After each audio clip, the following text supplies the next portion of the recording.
All right, good morning. Hello, everybody. Welcome, welcome. Hope you guys can hear me. I'm on a different setup this morning.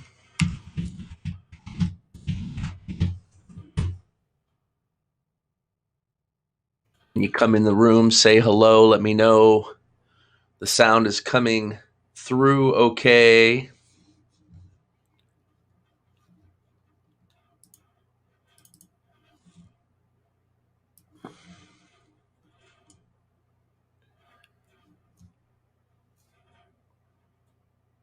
All right, I do see a few people coming in. Good morning, Karam, Miles, John, Brett. All right, welcome, Larry, Keith. All right, guys. Well, I'm actually back to my backpack trader ways. I'm actually not at my office today. I am hiding out near the beautiful Yosemite Valley. Not really the valley. I'm not even in the park, but I'm close to it. It's really nice up here.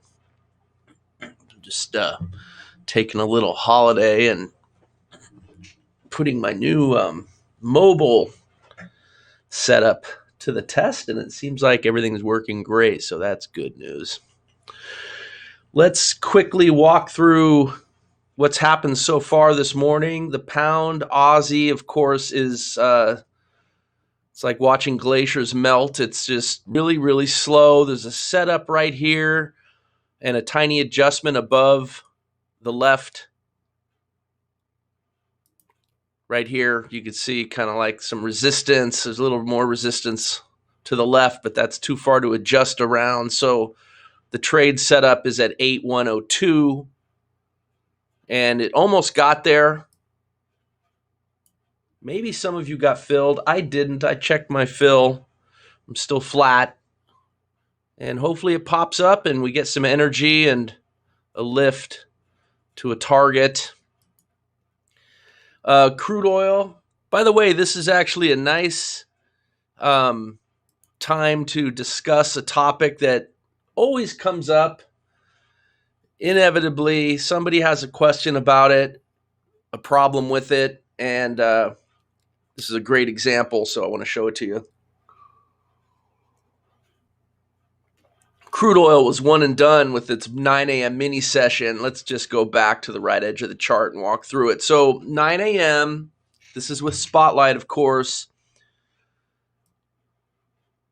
And there's a setup right there, right? Short at 60.29. You got the exhaustion dots close to the 50 moving average, and that gives you the yellow setup. And with this chart, you're going for a target one. Good morning, Mariella. Welcome. We need more females in our trade room, so I'm always happy when we get a female trader in our midst. If you have any questions, feel free to ask at any time. All right, so anyway, look, it comes down, doesn't quite get to its target, and because the market's oversold with the blue spikes above the zero line, we know that when those exhaustion dots show up, we could be getting a long setup, and that is exactly what happens right here. Now, we don't know if the market's going to go up or down. It failed to make a new low, or it made a new low and then failed to follow through. So that could lead to a strong move in the opposite direction, but we want to protect the short trade, right? Because we're short. We don't want to get long unless we get that extra price action to push a little higher past our entry. And so the typical stop and reverse adjustment is to add 2 ticks. So from 60.38 to 60.40. And then, of course, 40 is a key level. So we have to go one more tick beyond that to 41. So it's a 3-tick adjustment on the entry. And, of course, that stops us out and gets us long. And that was just enough. Notice that it hit the unadjusted entry and then went lower. So the stop and reverse adjustment protected the short trade, prevented getting long, and it came down and hit its targets for a one and done session. So you have to look past the colors and stay with the trade plan and the strategy and the techniques. So there are a way to turn the colors off if you don't like the colors, if they bother you, or you can just get used to it. But that is the reason we do the technique. It doesn't work 100% of the time. Of course, we know that, but it works enough of the time. This is what you call an insurance policy. You pay for it. Actually, you pay for it when you don't need it. When you do need it, you end up getting the money back, because we ended up not having to pay for it in this case. So anyway, you get the point. One and done. If you have any questions about the stop and reverse adjustment, let me know. But that's how we do it, and that's the reason why we do it. Good example of that. Yeah, so 0.05. I mean, that's not a bad one too. You know my feelings on that, Anthony. It's just that I think the trades are just a little bit too small. But when it works great.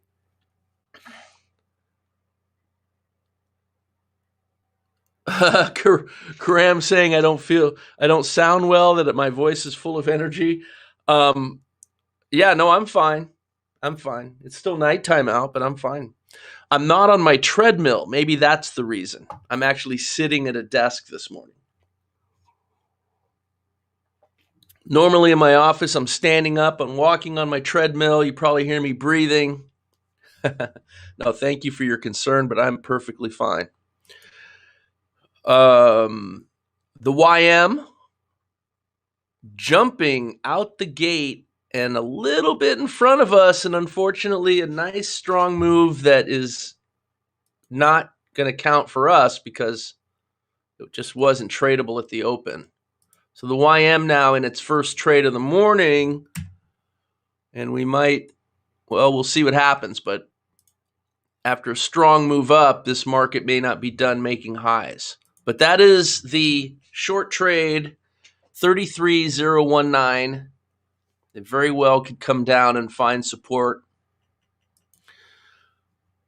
This is the 12 tick. I'm sorry, I'm on my portable computer and I have to update the chart. So I was doing that and I didn't notice that this is not even the correct chart. So I take that back. 1 second. I'm just chilling out. It is quite chilly here, actually. All right, sooner or later, the format symbol window will pop up. There it is. So we want the 14 range. Now let's take a look.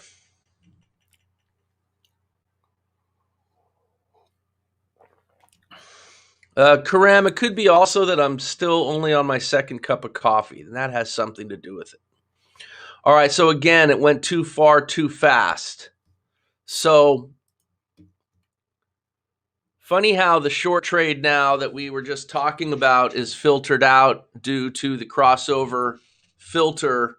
And I should make sure that that's also set, because the default is 20 bars and we want 8 bars, and it is 8 bars. All right, so we're good there.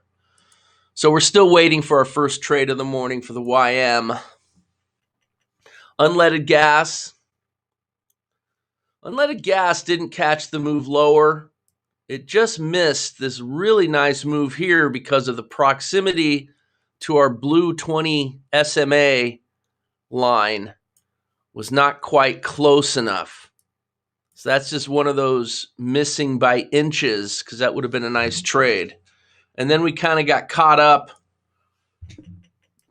So here's where the stop and reverse adjustment is kind of unique to the unleaded. John, maybe you could shine a light on how you would do this, but I know that I'm willing to make a 10-tick adjustment if necessary, because I really don't want to fight with this low swing level here.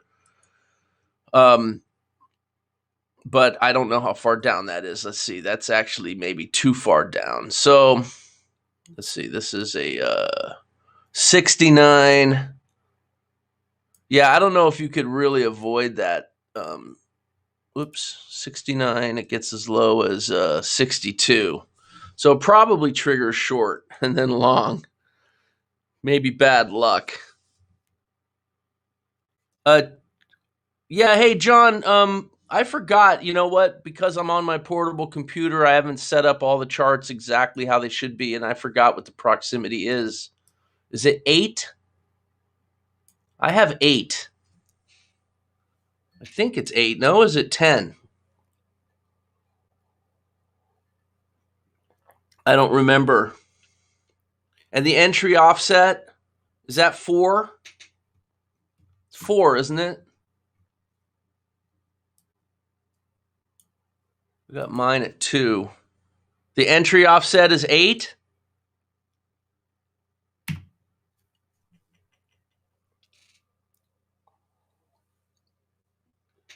Thing is, these are such small ticks. Okay, 8 and 4. Yeah, so there we go.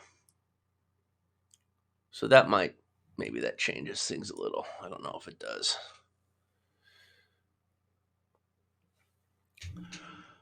Yeah, so now if you were to adjust 69 down to 59, and that's 55, I don't know. I don't trade unleaded with this, so looks like a couple losses and then now a winner, small winner. Oh, you got to stop and reverse adjust it for. Okay.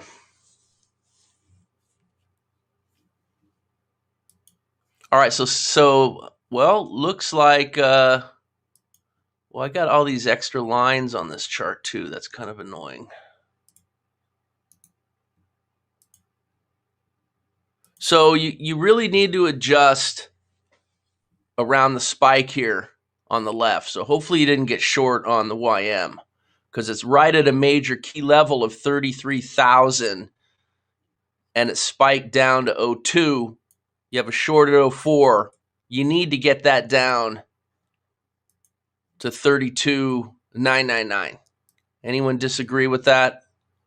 I know that's probably a little bit larger than 4 ticks. It's actually a 5 tick adjustment, but it's pretty obvious to me. I would do it.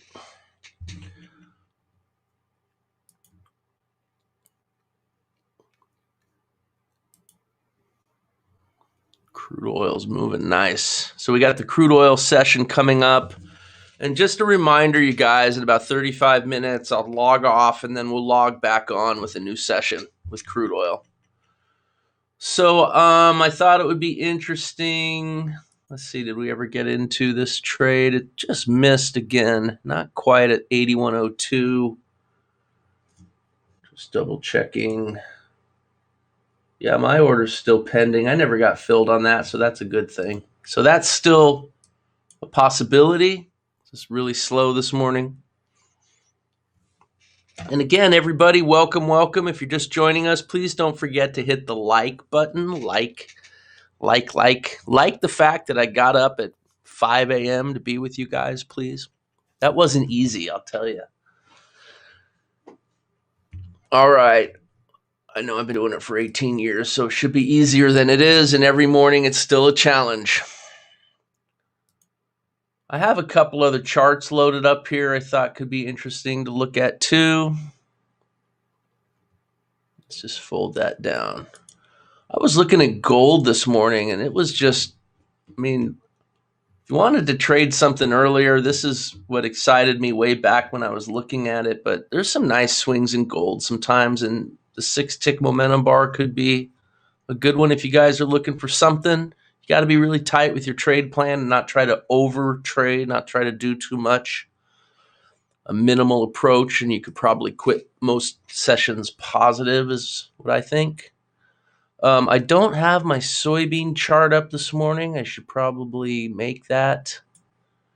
I did put up this chart too. This is an NQ. We haven't looked at it in a long time, but the thing I wanted to show you was the cool setup of the 5 EMA crossing over the 21, because when the NQ is moving, you get a lot of nice trades, I think, with this idea. So if you have SMS, if you have the diamond level, this is a setup that we really haven't looked at much, but it's really good, especially when you work the angles and you wait for the lines to be angling like up or down instead of flat. That makes a difference. Let's see if we can recreate a soybeans chart. Is anyone trading soybeans now? Have you guys been looking at it? If I go to here, I think I can do it. Let's see. Probably won't get the settings perfect.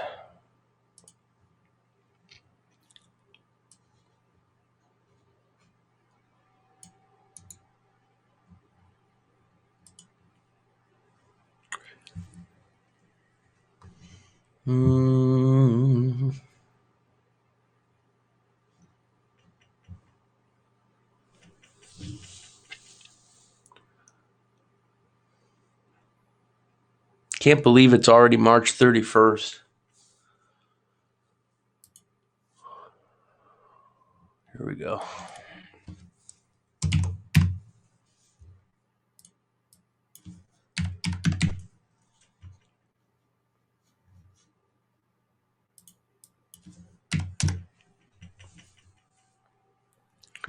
Yeah, I probably don't have the settings exactly right on here. That doesn't look right.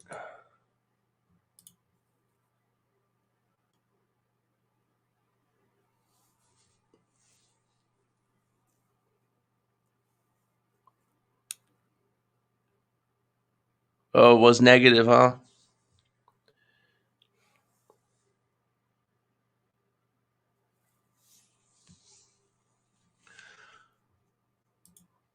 There we go. I forgot to put the decimal point in there. Okay. No. Unacceptable character.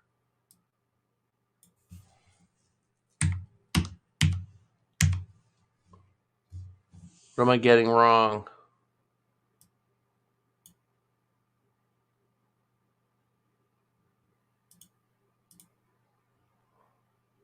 Oh. That'll make a big difference. There we go. It is a momentum bar. Okay. There we go. That's funny. It almost looks the same. All right. So I didn't change the settings, and I probably needed to, but here we are at 8:30.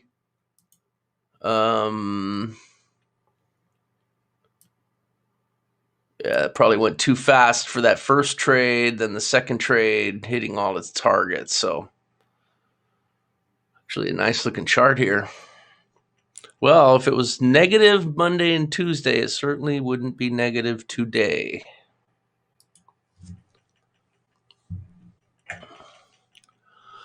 I'll be right back.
All right, guys, it looks like our pound Aussie came up and got filled.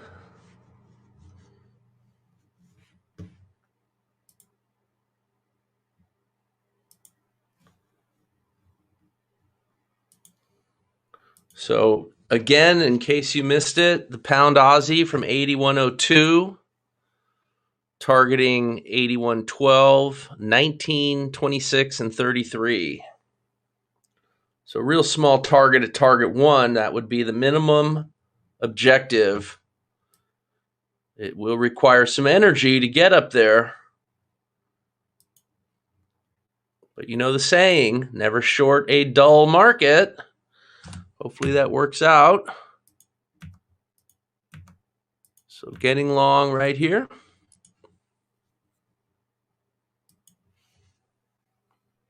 See what happens. And while I stepped away, it looks like the YM got into its first trade.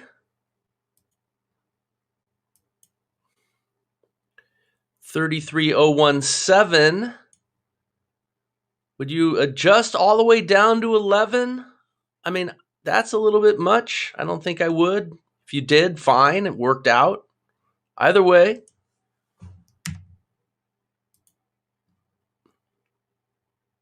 Pushing down on its target 4. So the YM has just been a really great trade for quite a while. I mean, a long time.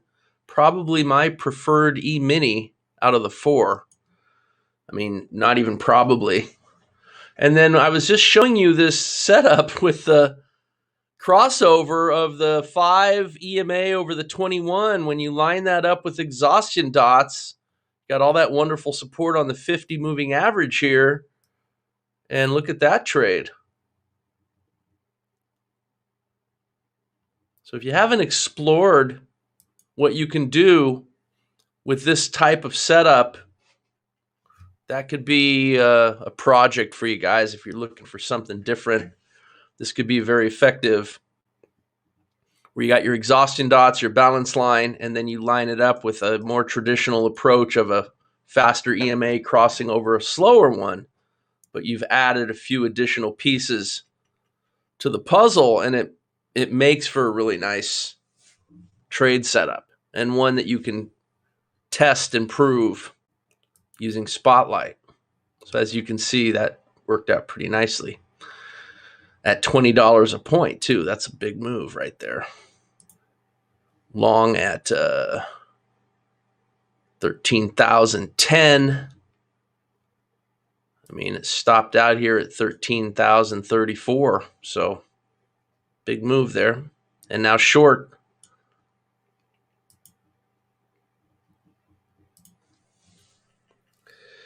Just looking at questions. I don't see any. I guess you guys are good.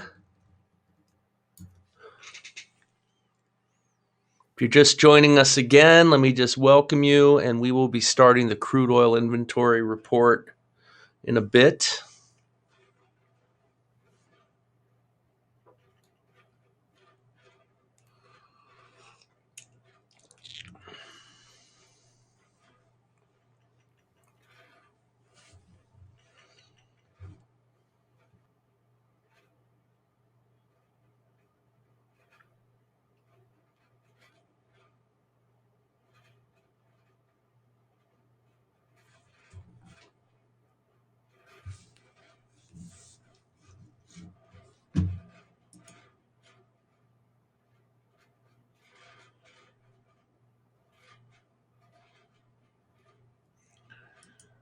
So I was thinking it might be interesting to look at the Russell as well, using this same technique. Let's do that.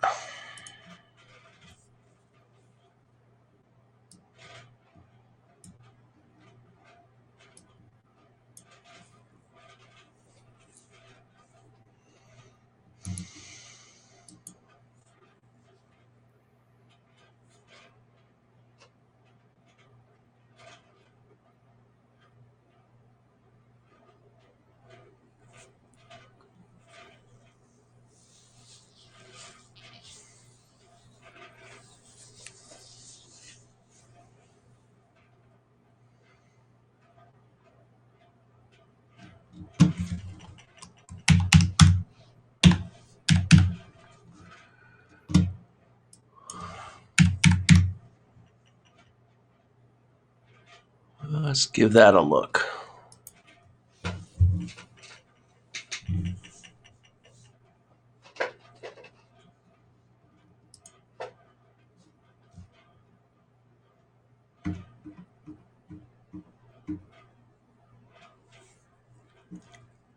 Well, it doesn't look very good.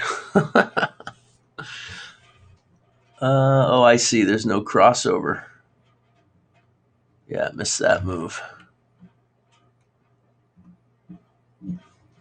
Yeah, the Russell doesn't look too good, does it? It's a couple money managements in there. Maybe not. Not today, anyway. I don't have a feel for the Russell these days.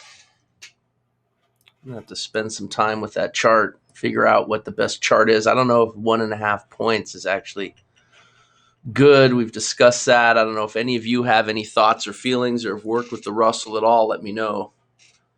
Because I would like to come up with something for the Russell again. I'm not sure. I might have to go back to some of my old tricks and see how those look from the past.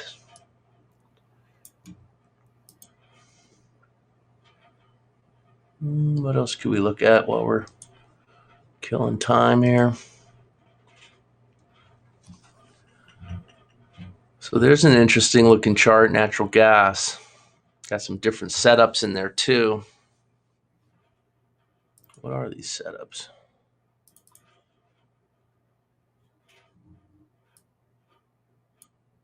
Oh, basically all the setups except the EMA crossover, probably because it's a slow market. That's interesting.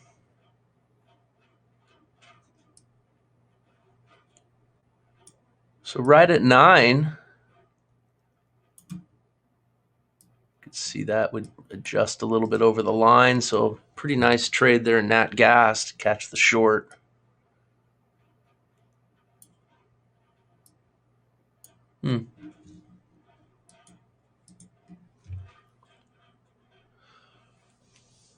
Yeah, so Karam, are you looking at the DAX during the European session or the US session?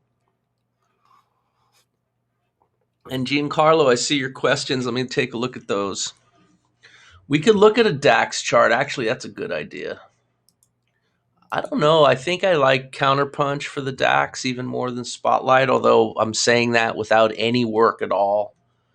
Let's look at a Spotlight chart here. Have a question. Let's say a short setup prints, but before it hits the entry, exhaustion dots start to form and there is a possibility of a long trade.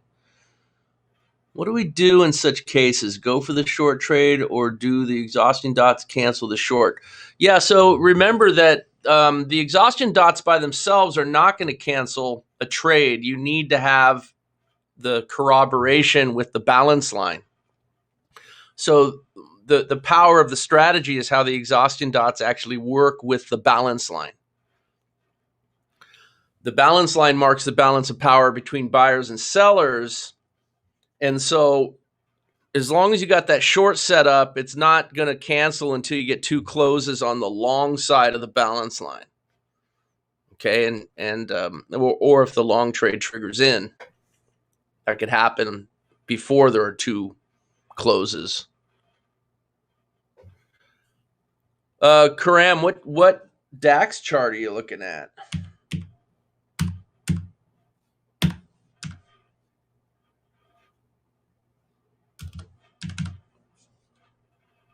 Is it a range bar or a tick chart?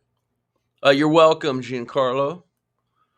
Like the 233 tick is what I would use with Counterpunch. So I don't know.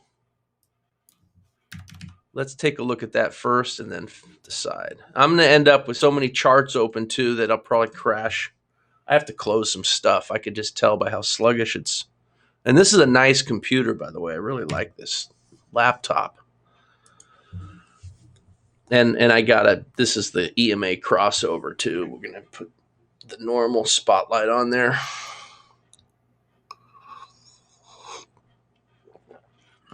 So waiting for some DAX data to load.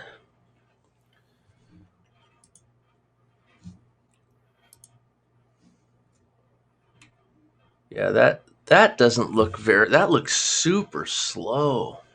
233 tick. There should be like a lot of bars. So to me, the DAX looks like painfully slow. But it's been a while since I've looked at it. This is definitely not. I mean, this chart doesn't even have any range. Am I looking at the right thing? I think I am. Are we in June yet? We should be in June, right? April, March 21st. We can't be in March.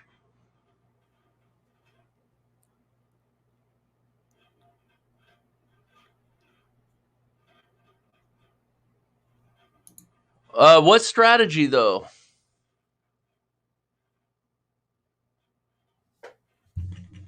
All right, first of all.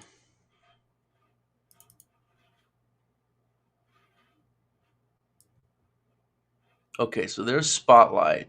I don't like the tick chart on Spotlight. This doesn't look good, and there doesn't seem to be really very many trades. 9 a.m. is probably the start time, and it just looks dreadfully slow to me. Compared to the past, I mean, I'm just comparing it to the past.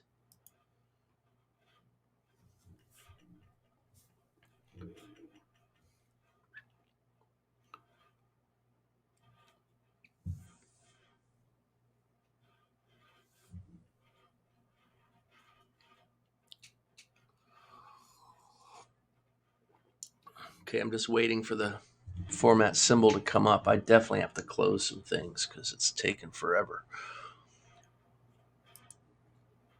Let's just look at a 1.5 range. See if that looks. Spotlight's better with range bars anyway, I think. But I didn't really see. I mean, in the past, we would look at a DAX chart with a 233 tick. Wow.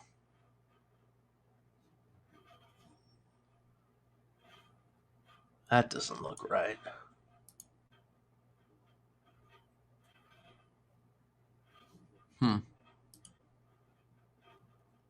Oh, pound Aussie stopped out. That's too bad.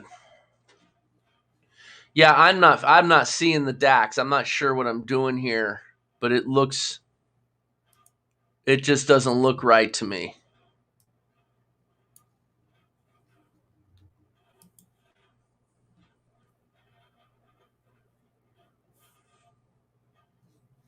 Yeah, it doesn't look right at all.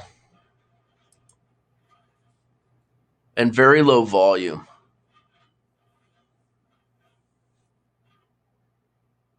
That is a symbol, right? FDAX M21.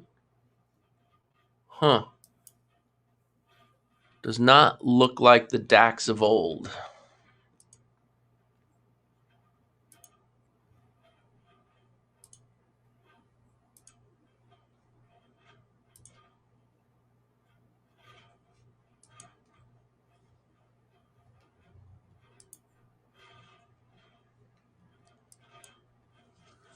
That's the crossover chart it meant to show.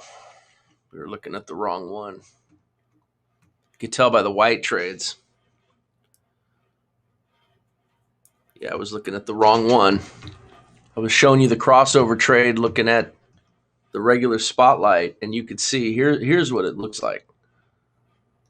This is back on the NASDAQ again, but you could see here since the market's opened, break even, nice strong winner.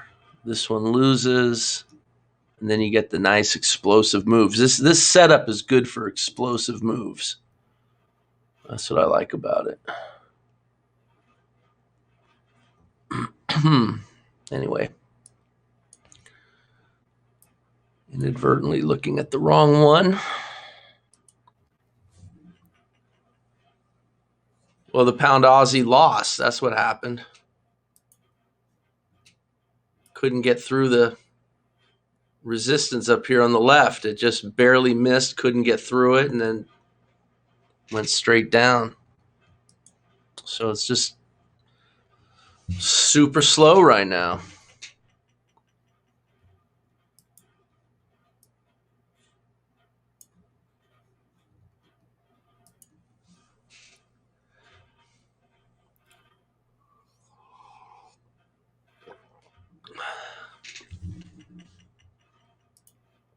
It's been like a real give and take, win some, lose some, win some, lose some. It's just been a tough trade. And if you look at the long-term chart on the pound Aussie, you can kind of see this is what, there's no range today. This is a daily chart.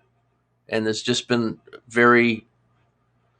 there's been a few strong days, but the range in the longer term chart has been very range bound. And you had the really awkward expanding range here. It's just been tough.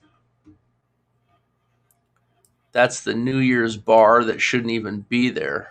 I should have cleaned up. Maybe if I refresh it, it will clean up. I'll have to refresh that. I thought they got rid of that bar. Let's see if they did.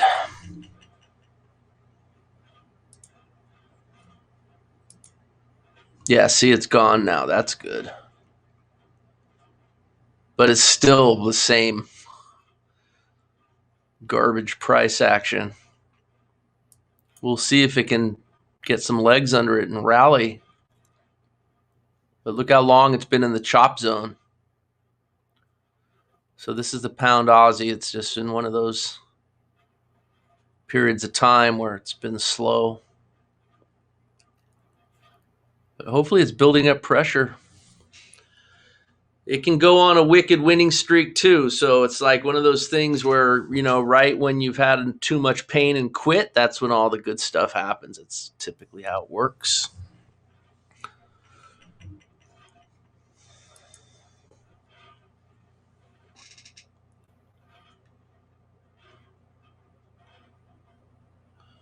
Oh, DAX has changed to a 1-point tick. So you don't have a half a point now on the DAX?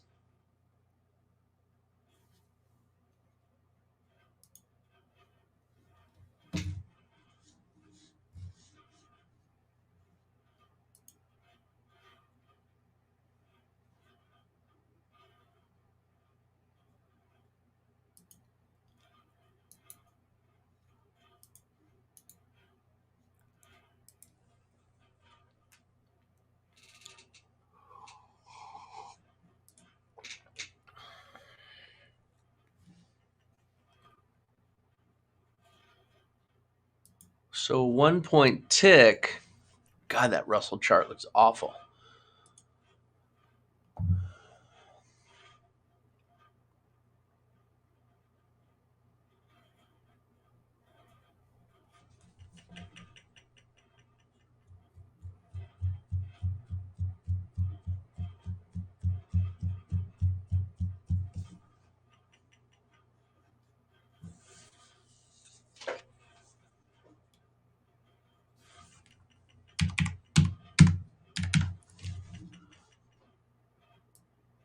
I don't even know what size bar to look at. Is it $50 or 50 euros a point still, John? Do you know? So 1-point tick. Let's look at a 4-point momentum bar. Let's see what that looks like. Data request failed. Yeah, so it didn't like a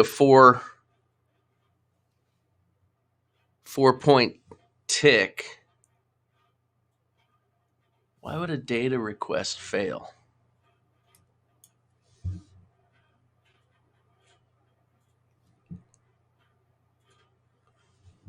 Did you mean 1 point?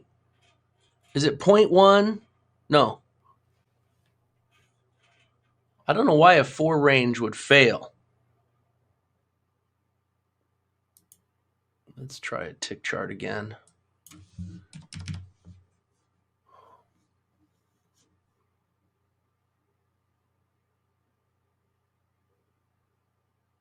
Oh, I thought I did. You're right, William. Thank you. That's why. All right, let's go back. All right, let's see. Thank you, William. I typed it in. At least I thought I did. All right, so here's a 4-point. Yeah, but look, this is, oh, I see. Now it's looking a little more like it because this is Europe. Maybe the last chart was just set up weird. So this is a 4-point momentum bar.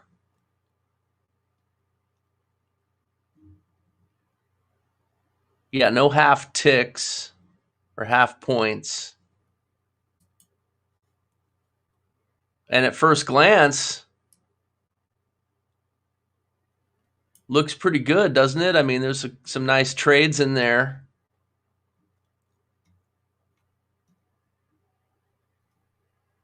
Still not sure if I'm liking Spotlight versus Counterpunch, but definitely some range with the 4. That might be too fast.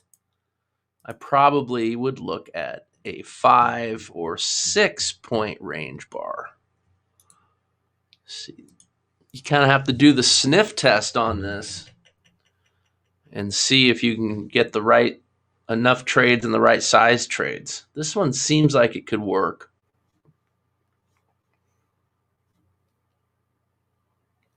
Trades looked a little bit small, but maybe not. I don't know if the 2-tick offset for the entry is the right one. Let's take a look at a 5.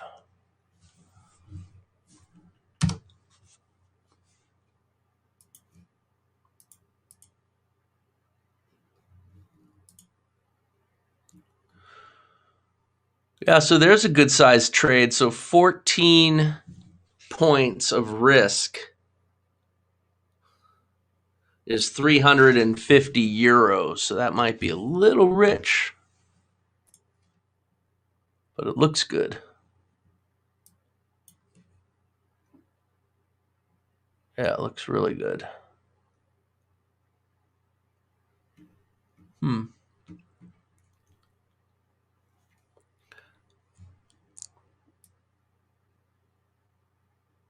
Looks a lot different than that 233 tick chart. One thing I noticed, though, is that the volume's really low. Just 33,000 contracts. I mean, in the past, this would be in the 100+ thousand range. So when we were looking at that 233 tick chart and didn't see very many bars for the session,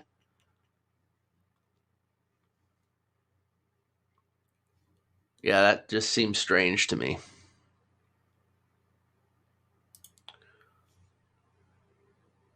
So the only other thing I would say is worth looking at would be a counterpunch. Let's take a look at counterpunch really quick just to finish this with the DAX.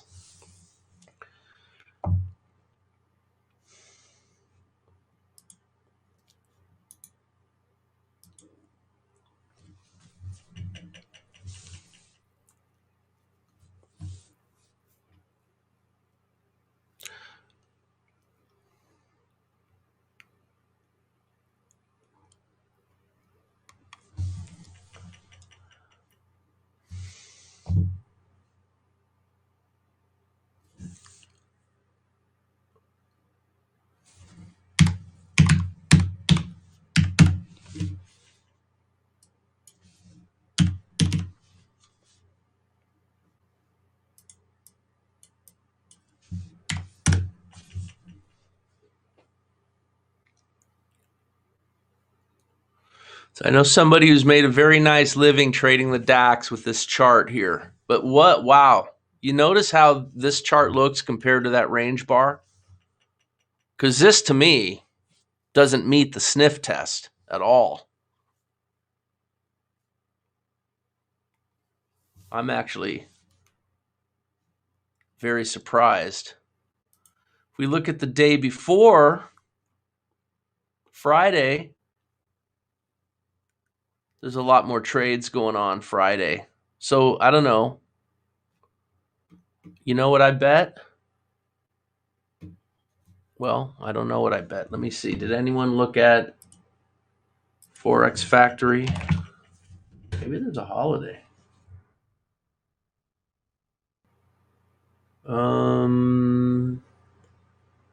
No. Yeah, it's just a really slow day in the DAX, I guess. I mean, you can't draw any conclusions with just one session. This is counterpunch. There's a lot of setups. Just looking at the old trade plan from the past, it's a 9 a.m. start. I didn't change any settings to see if, there's some DAX specific settings. So yeah, this one gets to target 1 here. Stops out, break even. This one triggers in, that one loses. Yeah, this one triggers in here. And that's a nice winner. So the DAX on Friday would have been a very successful, but look at how late in the day it is. Wow.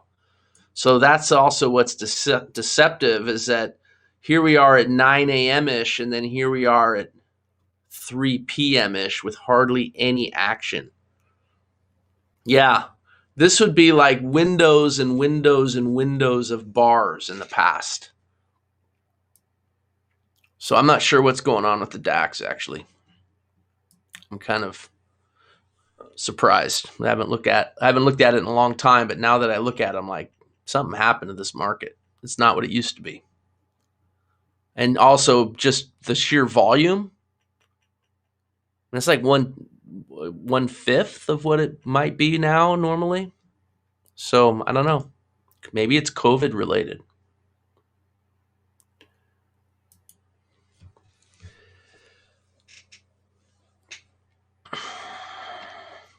All right, I'm just rambling. I'm just trying to fill some time in and look at some interesting things. We kind of hit on some of our charts. The pound Aussie, of course, still waiting to finish. It's super slow. The first trade losing, but I'm going to sign off and then sign back on and get ready for the crude oil report. All right, so thanks for joining me, you guys. Please hit the like button if you're so inclined, and I will see you on the other side in a few moments.